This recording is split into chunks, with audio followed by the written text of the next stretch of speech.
Առավոտ լսուն շարունակում է իր աշխատանքը ուղիղ եթերում, իսկ ես ներկայացնեմ թեման, որի շուրջ այսօր զրուցելու ենք մեր հյուրերի հետ։ Մայիսի 5-ին Արամ Խաչատրյան համերգասրահում տեղի կունենա համերգ, որի ընթացքում ելույթ կունենա Արցախ կամերային նվագախումբը, միջազգային ճանաչում ունեցող հայ երաժիշտների մասնակցությամբ։ Այս ամենի մասին կզրուցենք մեր հյուրերի հետ, ներկայացնես Անիթ։ Եվ ես պատվով ներկայացնեմ մեր հյուրերին Նարեկ Հախնազարյան, Արցախ կամերային նվագախմբի գլխավոր դիրիժոր եւ գեղարվեստական ղեկավար, Թավ ջութակահար, Հայաստանի Հանրապետության վաստակավոր արտիստ եւ Հասմիկ Պապյան, Արցախ կամերային նվագախմբի համահիմնադիր, հոգաբարձուների խորհրդի նախագահ, օպերային երգչուհի, Հայաստանի Հանրապետության ժողովրդական արտիստ, բարև ձեզ եւ շնորհակալություն առավոտը մեզ հետ սկսելու համար, շատ ուրախ ենք ձեզ հյուրընկալել տաղավարում։ Սկսենք հենց ամենասկզբից, հա, երևի, ինչպես ծնվեց գաղափարը Արցախ նվագախմբի ստեղծման։ Աղբյուրը երևի պատմում։ Արցախ նվագախումբը ոչ թե ստեղծվել է, այլ վերականգնվել է, որովհետև սա հիմնական բազան 2004 թվականից Արցախում արդեն գործող կամերային նվագախմբի շարունակություն էր, վերաբացումը, վերաստեղծումը, վերակենդանացումը, ինչպես որ կուզեք։ Մենք ուղղակի այդպես ես կարծում եմ, որ մշակութային գործիչները եւս ինչ որ անելիք ունեն մի քար դնելու եւ որոշեցինք, որ այդ 11 հոգի երաժիշտները, որ եկել էին Հայաստան 2023 թվականին, պետք է ունենային աշխատանք եւ շարունակեին իրենց գործունեությունը, իրենց մասնագիտությամբ, որպեսզի կարողանան իրենց վերքերը ամոքել եւ Նարեկ Հախնազարյանի հետ որոշեցինք, որ միասին այդ փորձենք վերականգնել եւ ստացվեց եւ բավականին երկար բանակցություններից հետո, աշխատանքից հետո Հայաստանի ընդհանուր բարեգործական միությունը, որ 20 տարի շարունակ իրենց հովանավորում էր, հիմա շարունակում է այդ աշխատանքը եւ արդեն երրորդ համերգը պետք է ունենանք, մնացածը երևի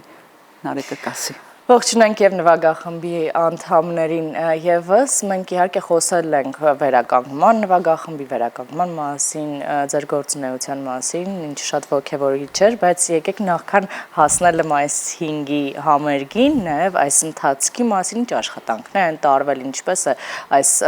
վերականգնման գործընթացը տեղի ունեցել եւ այդ փորձով մի փոքր կիսվենք։ Գիտեք,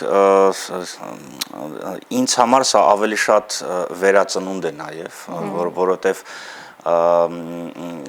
ինչպես Հասմիկ ասեց, շատ բավականին երկար բացի բանակցություններից նաև աշխատանք էր զուտ մասնագիտական, որովհետև ես ի սկզբանե ասեցի, որ 11 երաժիշտը դա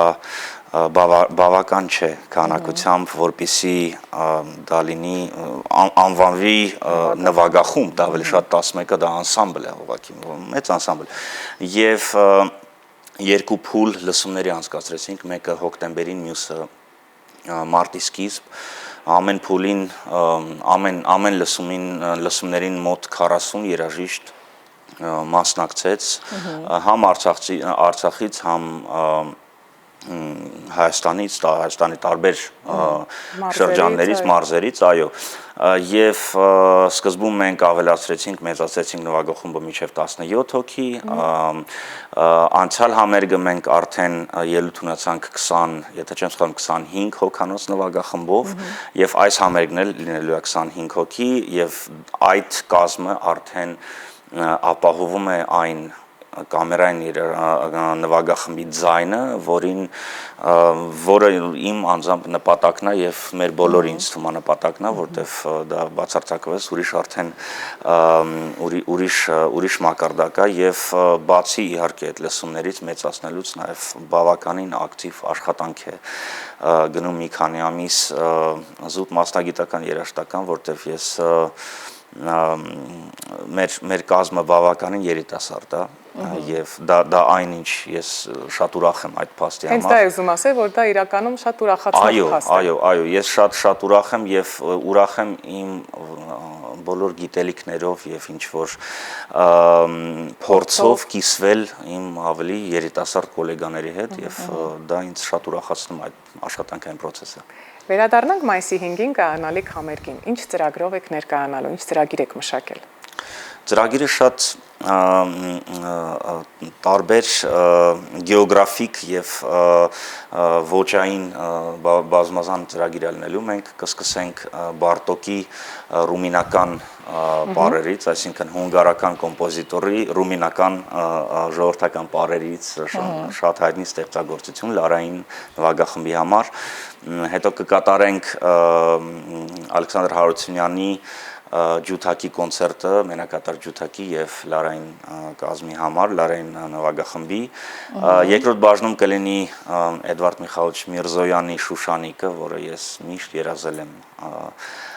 կատարել եւ քանի որ դա օրկեստրային ստեղծագործություն է, որպես թավջութակար այդ երազանքս երբեք չեմ կարողացել իրականացնել, հիմա վերջապես Մայիսի 5-ին կիրականացնեմ։ Այո, կիրականացնեմ եւ մյուս երազանքս դա Շոստակովիչի այդպես կոչվող կամերային սիմֆոնիան, որը իրականում իր 8-րդ կվարտետն է, Լարային քարյակն է, որը փոխադրված է Բարշայի փոխադրել է կամերային նվագախմբի համար, դա իմ ամենասիրված ստեղծագործություններից մեկն է, դժվարագույն եւ շատ խորը ստեղծագործություն։ Այդպիսի ծրագիր է մեզ մոտ լինելու եւ իհարկե ամենակարևոր հանգամանքը այդ համերգի ոչ միայն մեզ, այնց թվում է բոլոր այն մարդկանց համար ով կգա համերգին, դա այն է, որ հանդիսատեսի, այո, այն է, որ մեր սոլիստը կլինի իմ շատ լավ ընկեր եւ աշխարհի լավագույն ջութակարներից մեկը Սերգեյ Խաչատրյանը, այո։ Այո, հենց այդպես, բարձր խրոխտ կարող ենք ասել, լավագույն ջութակար Սերգեյ Խաչատրյան։ Իսկ դուք Նարեկ բացի այդ օրը դիրիժորի դերում լինելուց նվագելու եք, թե դա անհամադրելի է։ Ոչ, այդ օրը ես նվագելը կթողնեմ Սերգեյին եւ բոլորովս կվայելենք իր նվագը եւ հույսով եմ մեր նվագախմբի նվագը։ Իդեպ ասեմ, որ մենք Սերգեյի հետ որպես ջութակար, թավջութակահար, որպես պարտներներ, լարային գործիքներ շատ երկրներում աշխարհի ելույթ ենք ունեցել եւ բայց սա կլինի առաջին անգամ, երբ մենք համագործակցում ենք այս դերում որպես ջութակար եւ դիրիժոր, դա էլ շատ այտենց սիմվոլիկ դեբյուտ է կարելի ասել։ Բացառիկ առիթ։ Այո։ Նշեցիք, որ մինչ այս համերգը եղել են 2 համերգներ, պատմեք, թե ինչպես ընդունվեց հանդիսատեսի կողմից այդ 2 համերգները։ Առաջինը հուլիս ամսին փոքր ներկայացում, այսպես ասած, պրեզենտացիա արվեց բարեգործական հայկական ընդհանուր բարեգործական միության դահլիճում դեսպանների հրավիրեցինք եւ ուղղակի ուզում էինք ներկայացնել եւ մեր երախտագիտության խոսքը ասել եւ դրանից հետո ուղղակի արդեն եղան լսումները եւ մյուս համերգը դեկտեմբերի 23-ին էր եւ վերջին համերգը մարտի 23-ին պիտի ասեմ որ համերգից համերգ այնպիսի հսկայական թռիչք տեղի ունեցավ նվագախմբի որակական եւ ձայնի եւ ամեն իմաստով որ դա նույնիսկ ես չէի սպասում ճիշտ ասած գիտեք նվագախումբ ունենալը ստեղծել վերականգնել վերացնել դա մի կողմից բայց մի ուրիշ նպատակ կա որ Նարեկ Խախնազարյանը ինքը ձգտում է ունենալ շատ մեծ չափանիշ նշաձող, որին պետք է հասնել եւ վստահ եմ որ կհասնենք եւ այսպիսով իհարկե Արցախ անունը տանենք ամբողջ աշխարհով մեկ չմոռանանք մինչեւ որ մի օր կհասնենք Բաղձալի նշանակետին եւ պիտի ասել որ իսկապես նվագախումբը այսօր Հայաստանում պիտի ունենա առաջնորդ, լիդեր, ինչպես մնացած բոլոր բնակավարներում վստահ եմ, բայց գիտեք անհատականությունը շատ կարևոր է այստեղ, որ երբ որ մարդը տաղանդավոր է ամեն ինչում, ես ինքս երբեք չպիտի ուզենամ, որ Նարեկ Խախնազարյանը դադարի թավջութակ նվագելուց, բայց այս պահին ինքը ուղղակի ցույց տվեց եւ պիտի ցույց տա դեռ ինչպիսի հաղթանակների կարելի է հասնել մի մարդու ղեկավարությամբ, դա շատ կարևոր է։ Տիկին Պապյան, ձեր տանդեմը իսկապես ստացված է եւ այսպես փոխլրացմամբ բավականին ինչպես նշեցիք, այսպես նշաձողեր եք սահմանում եւ հաջորդականությամբ հաղթահարում դրանք։ Հետաքրքիր է այս պահի դրությամբ առաջիկա համերգից սպասվող համերգից բացի ինչ պլաններ կան տարվա համար նախատեսված նվագախմբի։ Գիտեք, տանդեմ ասացիք, շատ շնորհակալ եմ, հույս ունեմ, որ այդ տանդեմը եթե ստացված ենք համարում, դա շարունակություն կունենա, տվյալ դեպքում ես ուրիշ սերունդ եմ։ Հիմա Նարեկ Հաղնազարյանը ավելի երիտասարդ եւ մեկ սերունդ ինձանից ցածր է, ես գիտեք ամենայն հոգացությամբ եւ պիտի ասեմ, որ նույնիսկ վստահությունը եւ ոգեշնչումը հենց խոսում է, այո, եթե կարելի ասել մայրական գորովանքով եւ ես վստահ եմ, որ մենք մեր ունեցած արժեքները շատ պիտի գնահատենք, կարողանանք գնահատել, կարողանանք իրար շռայլ խոսքեր ասել, գովեստի խոսքեր ասել, ինչը որ Հայաստանում շատ հաճախ չի պատահում եւ փորձենք մեր ունեցած արժեքները իսկապես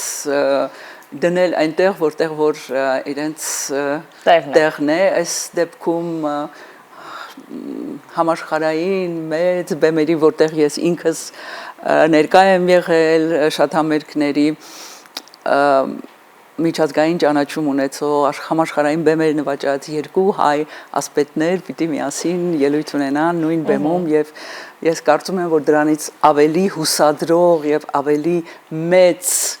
իրադարձություն չի կարող լինել։ Այո, հրաշալի համերգ է սպասվում մայիսի 5-ին։ Իսկ ծրագրի մասին թող Նարեկ խոսի։ Ծրագրի համերգի ծրագրի մասին շատ շնորհակալություն Հասմիկ ջան այդպիսի ջերմ խոսքերի իրականում